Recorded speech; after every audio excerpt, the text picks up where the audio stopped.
සුබ උදෑසනකට දැන් දවල් වෙලා. ඊයේ ක්ලාස් තිබ්බමට හවස 7 ඉඳලා පාන්දර 3 වෙනකන්. ඉතින් ඒ ක්ලාස් එක හැම කරලා ආයේ ඊටු ටිකක් නිින්ද ගියේ නැතුව මම පේපර්ස් වගේක් ළමයින්ට හැදුවා. එතකොට නිදාගන්න ඉතින් 5ට කිට්ටුයි. දැන් වෙලාව 10යි කාලයි. ඉතින් අද දැන් තමයි හැරුණේ. අනිත් එක දැන් මාසෙකට කිට්ටු වෙන්න යනවා. වෛරස් උණයි හෙම්බිරිස්සාවයි හැදිලා. තාම සනීප නැහැ. පපුවටම සෙම හැදිලා තියෙන්නේ. ඒක කියාගන්න බැරි තරම් අමාරුව. ඉතින් චූටි මණිකත් ඉන්නවා යා පැත්තෙන්. තාත්තා කොහොම හරි යාට කෑම ටික කවලා තියෙනවා උදේට. මට කොහොම හරි ඇහැරුන්නේ නැහැ. ඇත්තටම මේ තාමත් ඔළුව අමාරුයි රසනීපත් එක්ක. වැඩ මිස් කරගෙන බෑ. වා හිතන්න 7 ඉඳලා පාන්දර 3 වෙනකන් තිබ්බ ක්ලාස් එකක් ආයි රෙකෝඩින් කවර් කරන්න ගියොත් එහෙම ඒක සාමාන්‍යයෙන් බෝරින් වෙනවා. වෙන්නේ නැති වැඩක් වෙනවා. ඉතින් අදත් ක්ලාස් තියෙනවා. අදත් රාත්‍රියේ ඉඳන් අද නම් පැය 2යි තියෙන්නේ. 11:10ට වගේ ඉවර වෙයි. 9:00 11 වගේ වෙද්දි. ඉතින් අද මට හිතුණා මම ගොඩ කාලෙකින් ඩේ ව්ලොග් එකක් අරගෙන ආවේ නැහැ. මොනවාරි කියවන ඒවා කියවන්නයි ඒ වගේ පොඩි ව්ලොග්ස් ටිකක් අරගෙන ආවේ. ඒ කියන්නේ වීඩියෝස් ටිකක් ව්ලොග් එකක් ඩේ ව්ලොග් එකක් අරගෙන ආවේ නැහැ. ඉතින් අද චූටි ප්ලෑන්ස් ටිකකුත් තියෙනවා. හැබැයි ගෙදරින් එළියට යන්න. ගෙදරින් එළියට ගිහපු කාලයක් මතක නැහැ. කැම්පස් ගමන ඉවර වුණත් හරි. බොහෝ වෙලාවට ගේ අස්සේ බිත්ති ටිකටම තමයි කොට වෙලා ඉන්නේ. එළියට යනවා ගොඩාක් කොරයි. ඉඳලා හිටලා කැම්පස් එකෙන් වැඩවලට දවස් දෙකක් ගිහින් ආව ඇරෙන්න. කොහෙවත් දැන් යන්නෙම නැහැ. දරුවත් එක්ක ගෙදරම තමයි ඉන්නේ. ඉතින් දැන් වෙලාව කිව්වේ 10:45 වෙලාව හරියටම. තමන්ගේ ගෙදර ඉන්න හින්දා හොඳයි. ඉතින් හැමදේම කවර් කරගෙන නැත. උදේ නැගිටිනවා මීට වැඩිය. අසනීප තත්ත්වයක ඔළුව උස්සන් ඉන්න බෑ. ඇඟට හරීම අමාරුයි. ඒකයි නැත්තම් උදේ නැගිටිනවා. දැන් එනවා වොෂ් එකක් දාගෙන අද මට චුට්ටක් කාමරේ ක්ලීන් කරගන්න ඕනි කියලා හිතුණා. ඒක පොඩි අපායක් වෙලා තියෙන්නේ. මොනවාරි චුට්ටක් කාලා අම්මත් අසනීපෙන් ඉන්නේ. ගෙදරම හරි මූසලයි වගේ. ඇත්තටම අම්ම ලෙඩ වුණාම එහෙනම් යන්න වොෂ් එකක් දාගන්න.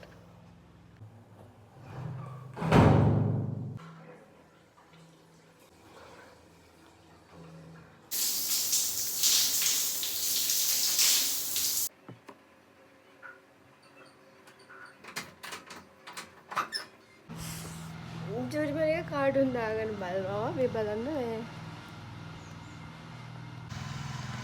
මේ ගහ පාසල මේ හැමතැනම කොළ දාලා අඹ ගහ පාසල වහින්නත් හදන්නේ.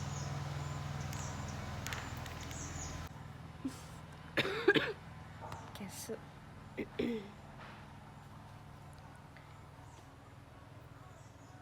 චූටි මණික come here. Hurry up.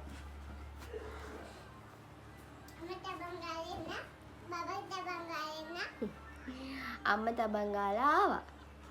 උම්මත් දෙන්න අම්ම. බබයි තබන් ගාලා ආවා.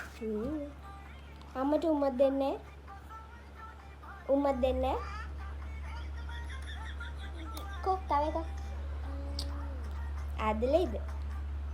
ඔය ගොඩක් ආදලේද?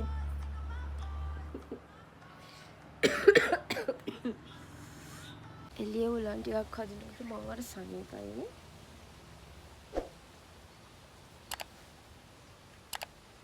මේ අබලන් වෙච්ච බඩි පෙලක් උඩ ඉන්නේ. බලන්න ඔයස. මිනිහු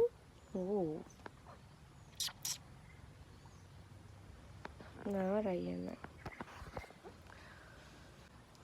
මෙහෙමවත් එළියකට එන්න මේ ගොඩ දවසකට පස්සේ කියන්නේ ගේ ඇතුළෙම තමයි දවස් 3ක් එක දිගට උණ බහින්න නැතුව ඇඳටම වෙලා හිටියා. ඊට පස්සේ නැගිට ගන්න බෑ. අතපය හරිම වේදනයි. මේ වෛරස් එක හදාගන්න එපා. හරි අමාරුයි ටිකක්.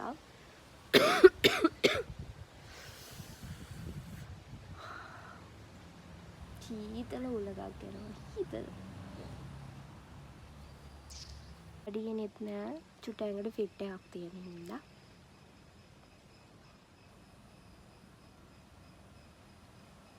මම දන්නේ නෑ මේ කියන මෙන්න මේ චූටි ටිකේ. හරිද නේද? ඕන්න චූටි ටික ඇතුලේ මාර සත්තු ටිකක් ඉන්නවා.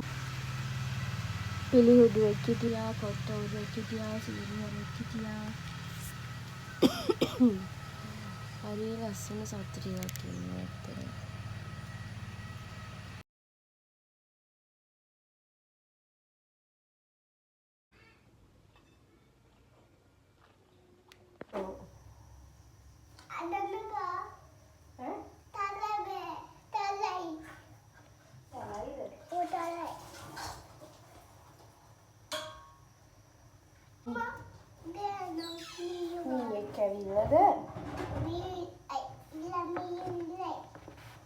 මීය කොහෙද ගිහින් යන්නේ?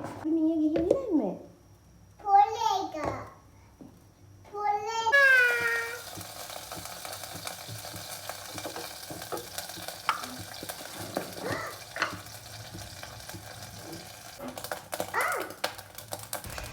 මේ මෙතනදි මම බබාගේ කෑමකට මුරුංග පවුඩර් එකක් යූස් කරනවා. මේක මම දන්න තැනකින් හදන දෙයක්. කිසිම කුත්‍රිම දෙයක් අඩංගු කරලා නැහැ. බබාගේ බර වැඩි වෙන්න හැමදේටම හොඳයි මුරුංග කොළ. මේක මද පවන වේලලා කුඩු කරලා හදන පවුඩර් එකක්. මමත් රෙකමන්ඩ් කරනවා අම්මලට ඒක පාවිච්චි කරන්න කියලා.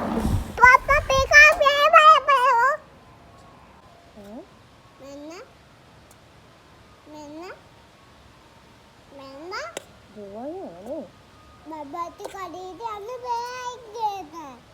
කඩේට යන්න? කඩේට එක්ගේන්න බෑ. කඩේට එක්ගේන්න බෑ? අම්මට බෑ. ඇයි ඒ? ඒක බබා තුපි දාන. අම්ම තුපි දාන. දැන් තියෙන්නේ කවන යුද්ධය. අඩුම පැයකමාරක් විතර මම කවන්න try කරනවා. මේ එක තැනක නෑ මුළු ගේ වටේම ඇවිදින ඔය එක තැනක චුට්ටක් තව ගේ ඇතුළට ගිහිල්ලා ටිකක් රවට්ට කයිය පිට දාලා එහෙම තමයි චුට්ට කවා ගන්න ඉතින්. කෙලෙන් දෙන්න. ආදලෙයිද? ගොඩක් ආදලෙයි. අම්මට දාදලේ අපච්චිට දාදලේ. දෙන්නටම ආදලේද? ෂෝ බබානේ. අතමටත් ආදලේද? සීයටත් ආදලේද? ඔව් කරා. අයියට දෙල්ලම්. හබුන්කට කමුකෝ. අයියට දෙල්ලම් තියෙන. හා.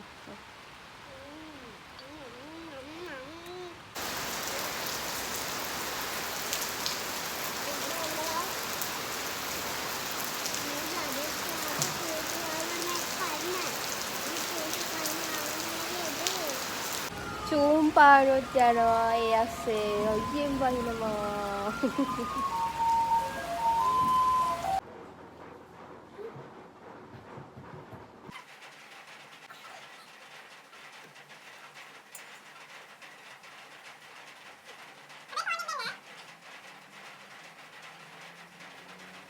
වැස්ස නිසා අපිට ටයිම් මදි වුණා වැටික් කරගන්නේ බබා. දැන් මට 4ට ක්ලාස් එකක් තියෙනවා. කාමරේ චුට්ටක් අස් කරගත්ත වීඩියෝස් ගන්න උනේ නැහැ. ෆෝන් එකේ බැටරි බැහැලා තිබ්බේ. charge කරගන්න විදියක් නැහැ. මේ power cut එකක් තිබ්බා. දැන් ඉතින් ෆෝන් charge කරගෙන රෙඩි වෙලා ඉන්නවා. 7යි කාලට ක්ලාස් එක තියෙනවා. සුරි 7:00ට දැන් 7යි කාලයි ටයිම් එක. මේ චූටි මැනික දැන් ඉදි කරවන්න ඕනි. අම්මට ක්ලාස් යන්න දොයනෝ නේද? දොයනවා? නෑ. අපේ බබා හලි ෂෝක් දොයනවා. එහෙනම් ගිහින් එන්නම් නාය දවසක ලස්සන වීඩියෝ එකක් අරගෙන. හැමෝටම බුදු සරණයි. බයි. බයි.